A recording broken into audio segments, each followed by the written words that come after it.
Hello and welcome back, adventurers. This is Captain TTRPG, and today we're talking about Starfinder 2nd Edition. The bustle of an urban marketplace, creatures from all walks of life trading wares, is suddenly interrupted by the tearing of physical reality. Faceless creatures pour from the gate, devouring nearby bystanders. As they begin to hound those fleeing the scene, they are halted, slamming their formless masses against an invisible barrier. A young, spirited girl grasping a powered staff, eyes glowing, mumbles quietly to herself as she maintains the quantum field containing the breach. A swarm of security officers floods the marketplace, filling the area with concentrated fire, focusing on the occasional break. With booming voice, the young girl calls forth power of her own from other realms before releasing a wave of destruction within the sustained walls. An explosion can be seen splashing against the barrier, obscuring the creatures from sight. As the smoke clears, only traces of the unknown invaders remains. Welcome back, adventurers. Today we talk about our second Starfinder 2nd Edition class, the Witchwarper. Witchwarpers are full casters, so the first full caster I'll be talking about, but not the only full caster in the game so far. In this case, our caster can choose either intelligence or charisma, something that we see with the psychic, as their primary attribute. Witchwarpers get 8 hit points per level. They are proficient in simple weapons and light armor by default, which is nice to get that light armor particularly, as we don't really see that much. It's kind of we're living in kind of a bard space here, if you will. You are also an expert in will saves, but only trained in perception and the other 2 saves.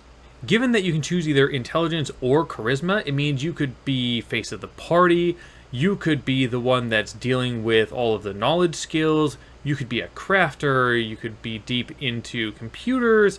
There's so many options of what you could specialize in because you've got the 2 different attributes to choose from, which I think is great here. The versatility is just really nice.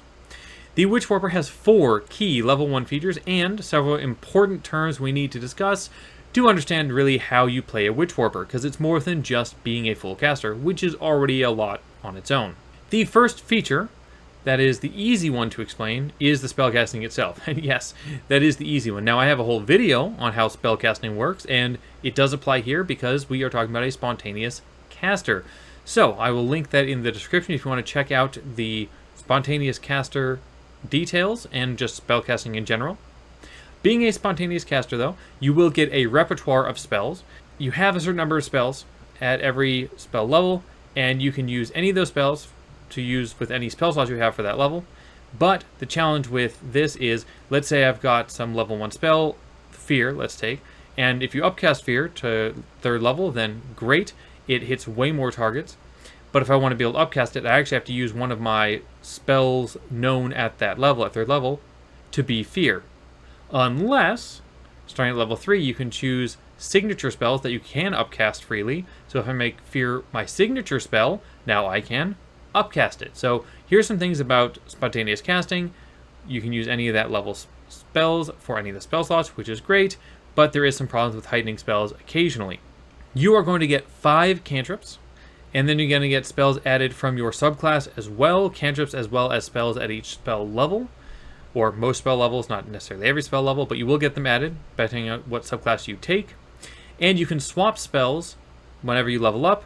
Not the ones that are handed to you from your subclass, those you're going to get to keep, but anything else you chose, you can swap one spell whenever you level up with a different one of the same level. So you can change out spells that you're not using. GMs, the other way to swap out spells, of course, is to allow downtime to do that swapping of spells.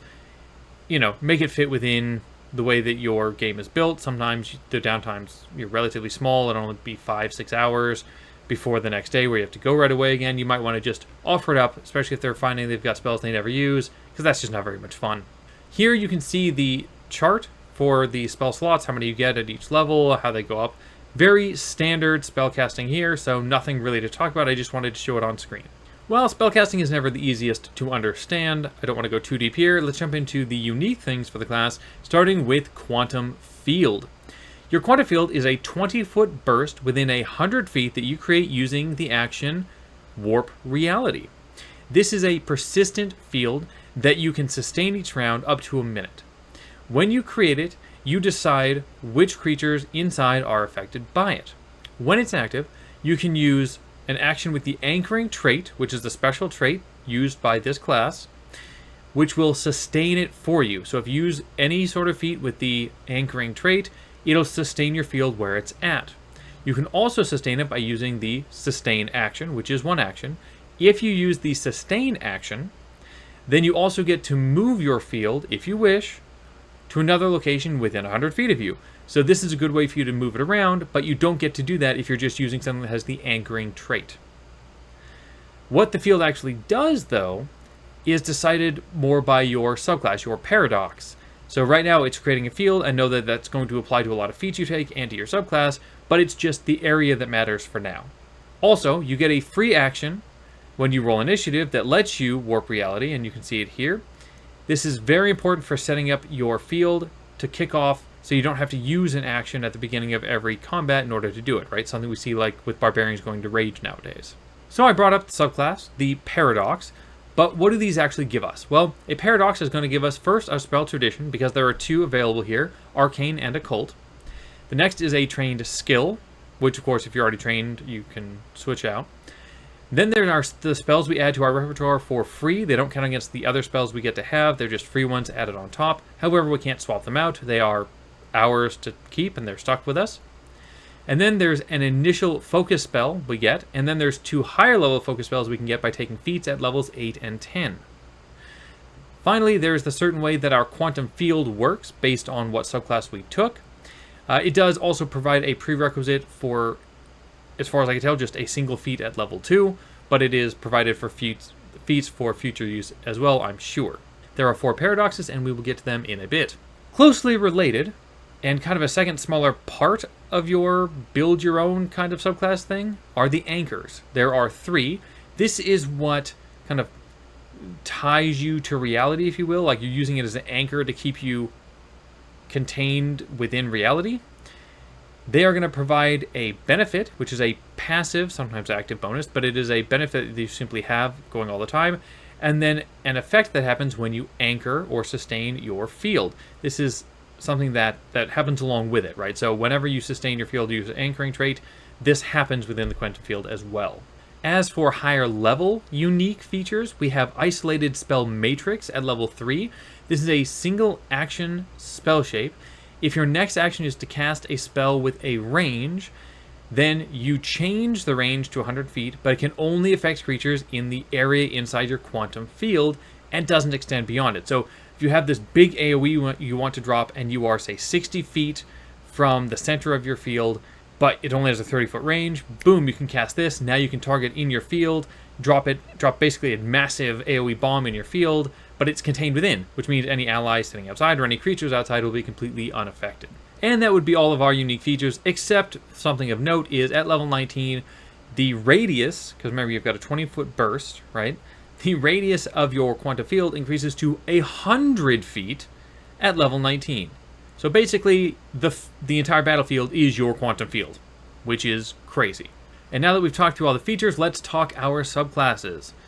So, we talked about what's in there. Let's get into the individual paradoxes themselves. First, we have the Analyst. This has the arcane tradition for spells. Your skill you get is computers. The spells that it grants you are Analyze Target. This is a new one you get from this book, and you learn about a creature and you get to improve your recall knowledge against it. And your first rank spell that it's going to grant you is True Strike. I'm not going to talk about everything. You can see it on screen here. I'm just talking about level 1 because that's usually my focus. The warp spells, meaning the focus spells you get, are Warp Probability, which is a reaction, reroll a failed check or save spell. Then the advanced is Alternate Outcome, which is a reaction again, to force a creature to reroll a successful save, hopefully making it fail. And finally, the greater is Quantum Analysis. This is a single action. It is sustainable. It's a buff to help out allies in your quantum field.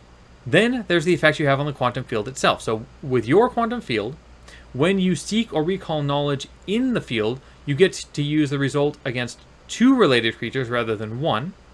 And it doesn't have to be creatures either. There can be traps and other things in there. So you get to, as long as they're the same type, you get to seek 2 at the same time or recall knowledge against 2 at the same time. And when you sustain your field, you can seek or recall knowledge within the field as a free action. Being able to recall knowledge against something as a free action is actually really nice. All right, next we have the Anomaly Paradox. This is another arcane caster. You get Deception as your skill. Your spells, your cantrip you get is Stumble. This is a gravity, off guard, and proning type spell, which is nice. And then at first rank you get Shifting Surge, which is a change weapon type damage and do a little damage increase kind of thing. So it's a weapon buffing sort of spell. The warp spells, your initial is Warp Terrain. This adds or removes difficult terrain from your field. Then there's the advanced, which is Warp World, which is a 10-foot burst that has a d6 random table associated to it. So there's some damage stuff going on here with some other effects, but you're rolling on a table, which I think is really fun. And then Parallel Forms as your grader, which is you make a second version of yourself to use on the battlefield for going out and attacking. This requires some reading to see exactly how it works, but it's a very interesting and unique spell. Finally, your Quantum Field. When an enemy in your field uses a concentrate action, it's disrupted unless the creature succeeds on a DC 5 flat check. After a fail, it is immune for 24 hours, so it could be a nice way, though, to really mess with somebody trying to do various things, including, like, casting a spell. Next up, we have the Gap Influenced. This is Occult Spellcasting. The skill is Society. Your spells, your cantrip is Daze, which is an existing cantrip, and the first rank spell is Delete, and this is brand new. You can delete text or cause tech to glitch, so in a tech-focused campaign, this could be really good. Warp spells, your initial is Warp Presence. Its reaction you can use to conceal yourself or become undetected from a single creature that is targeting you when they're trying to attack you, which could be really nice to make them miss. Your advanced is Forget. You choose a creature to make that creature undetected and force damage on those who try to think about looking for that creature, which is kind of a fun twist on things. And greater, you've got Reality Wipe. You wipe info and data, counteract magic effects, and deal damage to all creatures. All of this in your entire field, which is very cool. And the Quantum Field is you are concealed from creatures in your field, though if you are hit by one, you are no longer concealed to that creature. But considering they have to deal with concealment just to hit you, I'd say it's a pretty good defensive Quantum Field passive buff. And the Precog. This is Occult. You get Piloting as a skill. Don't worry, eventually I will cover these skills as well. The spells you get, your cantrip is Injury Echo. This is a single target damage spell. And the first rank is Fleet Step. Little speed boost. Your warp spells, you get Warp Time as your initial. This is a temporary hit point boost or single target damage. You get to choose at the time, which is nice. Advanced is Accelerate, which is giving yourself quickened for a minute. For certain things, as usual, but still, quickening yourself is great. And the greater is Time Loop, which the targets attempt a save against being stunned at different levels of stun, so it's a really good control spell. Quantum Field. Enemies in your Quantum Field had a -5 circumstance penalty to their speeds, and you and allies get a +5 circumstance bonus to your speeds in the field. So it's a nice little swap and allows a lot of, again, control of enemies in that field. And then we have the Anchors. So this is, again, how you keep yourself grounded in reality. And there are 3 options here that have a passive or active benefit, but a benefit that's always available to you every day, and the effect that happens whenever you sustain your field. Core Memories, the benefit. At Daily Prep, you're going to gain the Assurance feat for one of the skills in which you are trained at least, trained or higher. If you are at least Expert, and the one you chose is also a feat that has Recall Knowledge, you gain the automatic Knowledge skill feat for that as well for that day. So a lot of boosts, especially if you're going to take a knowledge-based skill. And then the effect that happens when you sustain your field is, once per round, you can reduce your stupefied condition if you're in the field when you use some way to sustain it or an anchoring trait. So reducing your own stupefied, especially as a caster, can be really important. The next anchor is Focal Point. This benefit is if a reaction would disrupt your spellcasting, right, because Reactive Strike can do that if they crit, you aren't disrupted if you succeed at a DC 15 flat check. And the effect is, once per round, you can reduce the Clumsy condition by 1 on yourself, and you can ignore the Suppressed condition for that round. So both of those can be really helpful. Suppressed is not great, because it reduces movement speed, and Clumsy will just make you easier to hit. And our last anchor is Tangible Object. The benefit is you gain a +1 circumstance bonus to perception checks and will saves against illusions and holograms specifically. The effect is, once per round, you can reduce your Frightened condition by 1.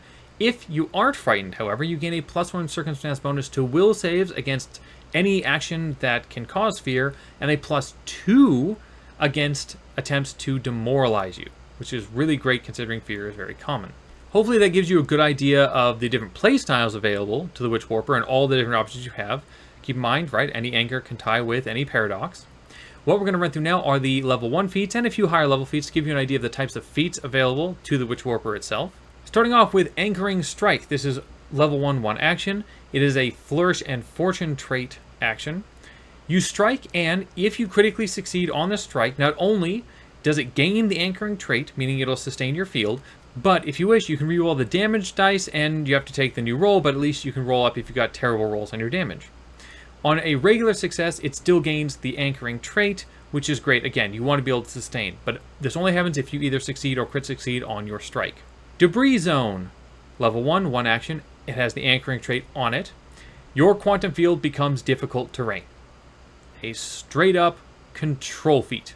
Otherworldly Spell. This is level 1 action. It is a spell shape, and you make it harder for others to identify the spell you're casting, which is, this is a standard feat for occult casters at least. Next is Reach Spell. This is another standard one for spellcasting, so not special to the Witchwarper, level 1 action spell shape, and you increase the range of your next spell you cast. Then we have Soothing Anchor. This is level 1 action, and this is once per 10 minutes.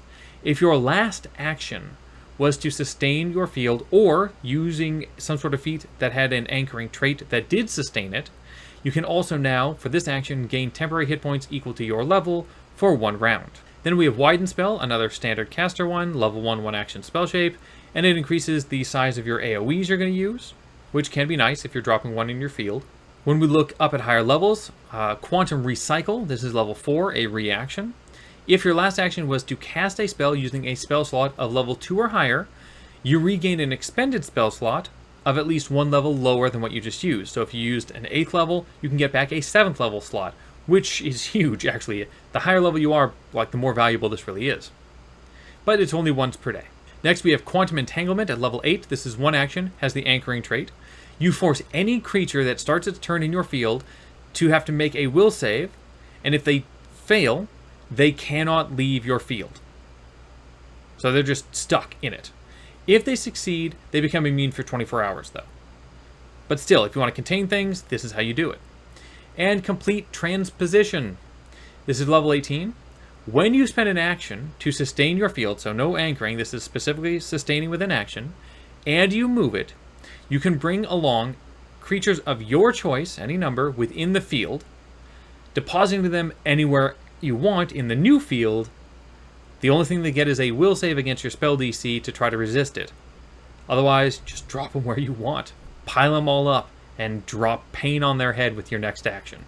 Okay, now that we've gone through those feats, let's talk about the class breakdown graph. Witchwarpers are full casters, and as such have pretty high versatility each turn, assuming you choose a variety of spells, right? If you just go with pure AoE damage spells, you're not going to feel that versatility, but assuming you've got a different sets of spells, you've got a lot of options here. On top of the spells, though, you have a slew of 1-action choices for altering and affecting the quantum field. They even have some options to take martial-style actions and supporting feats, though I'm not sure how much I would lean into those too deeply, as it doesn't play to the strengths of the class, but you can at least, and it gives you lots of options. This is a solid 5, especially with how versatile your field can be and how many ways you can alter it with just a single action. As far as single target damage goes, this is not a strength of the class at all. You can tell from what we talked about with the subclasses, this just isn't what they do. You have some single target spells available, and even some of the focus spells are that way, but it's really just not going to be what you're going to do most of the time, I don't think. You can also use some minimal martial support options here, but given all that, I would say it's a 2 instead of 1, just because you do have some single target options built in here, but it's very close to that 1. AoE damage, though, is much higher, with solid AoE spell options at really any level, as well as some of the focus spells have some great AoE to them. There are some ways to boost AoE damage, even turning your field into some AoE damage by making it hazardous terrain. Anyway, lots of good stuff here.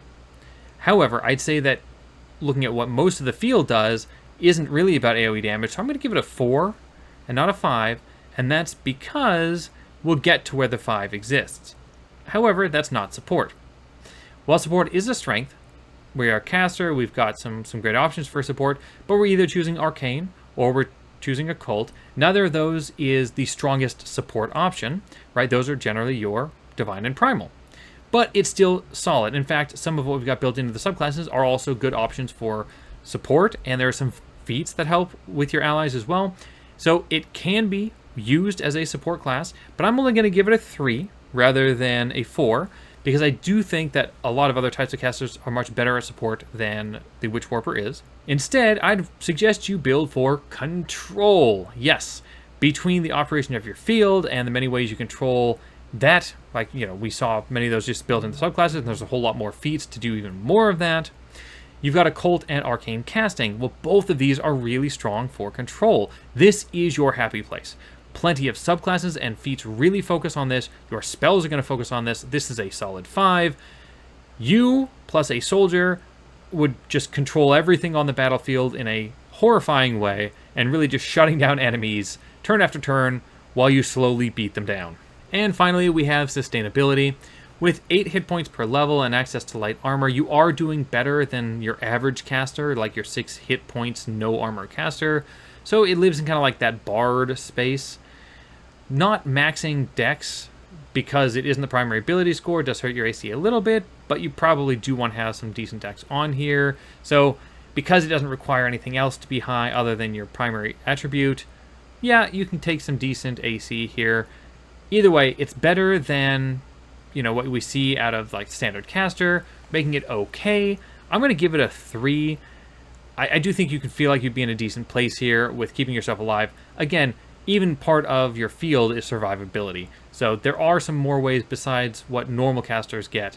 So 3 I think is fair enough. Witchwarper builds can actually vary quite a bit. Since we have 2 different primary attributes, we can choose between either one, and that gives us some build options there. But then there's a lot you can do diving into what you want to be your follow-up. I'm just going to give 3 options here, but there's way more options than this for how to build your character and be very effective.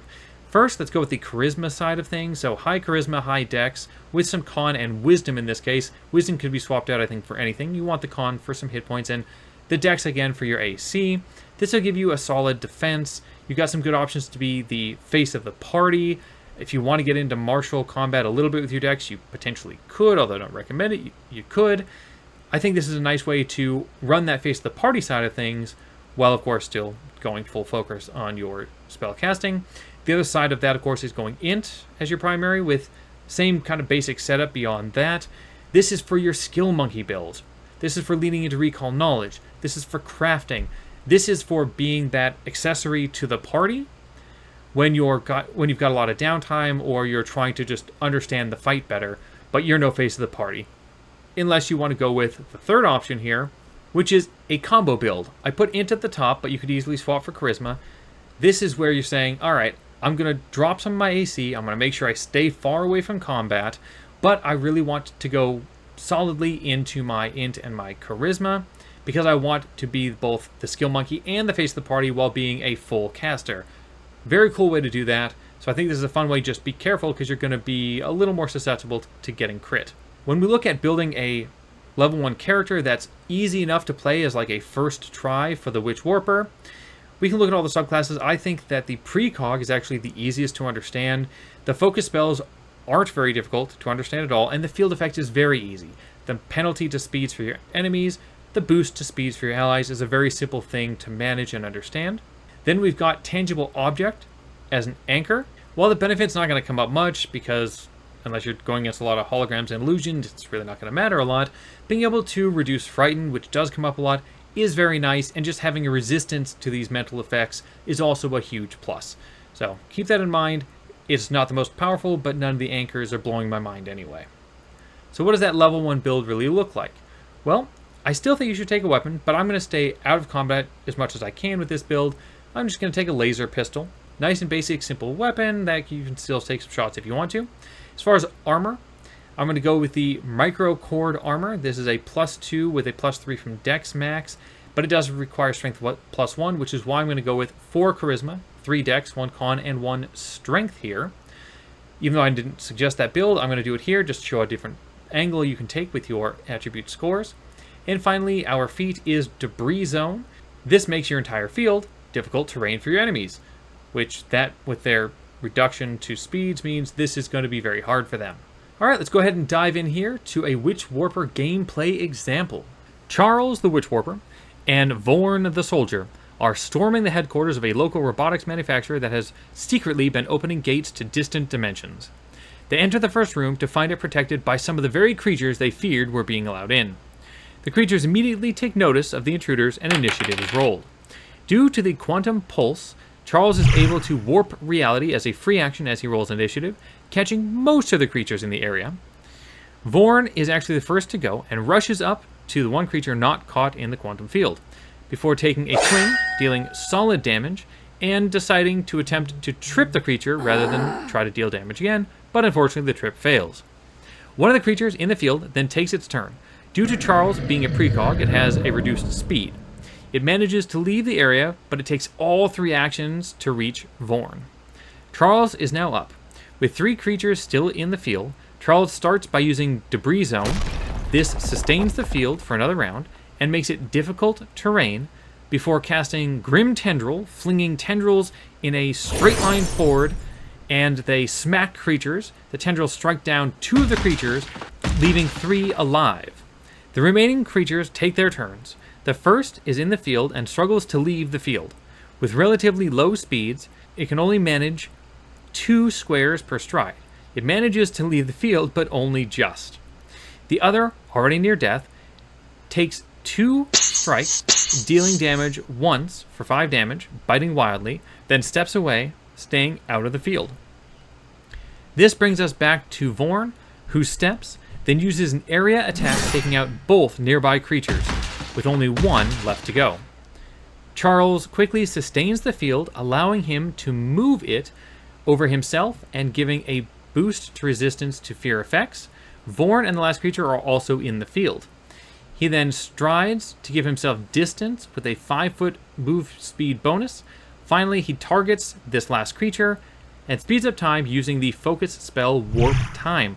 The creature critically fails its saves, and it dies and quickly begins to decompose. Being both a charisma and intelligence-based class gives us some versatility with what we want to do with archetypes, especially because we also can lean into Dex very effectively for some armor boost. With that in mind, I think some of the best combos here, really the easiest ones, but also I think are good with what they offer, are first the Envoy. The Envoy is a martial, yes, but really what you're gaining out of this is the ability to get access to Get 'em at level 8, which you can use as a single action or 2 actions to have allies get a little boost on what they're trying to do, choosing a single target to gun down. But there's, of course, other feats that really help out as well in there, and it's got a lot of skill monkey aspects to it. So if you're already leaning into skill monkey kind of sides of things, great, this can work out well for you. And the other one, which maybe isn't as obvious, is Operative, where you can use actions that focus on weapons and do a little bit on the martial side of things, acting as a gish, where you've got probably a gun, and then you've got your spells, comboing up the 2, playing around with single actions here and there. Could be a very fun kind of build. And that's what we've got for the Witchwarper. Hopefully that was helpful. What do you all think? Is this something you're excited to play? Are you interested in trying out a spellcaster that's got kind of this field mechanic and a lot of control? Leave your thoughts in the comments below, and as always, adventure on!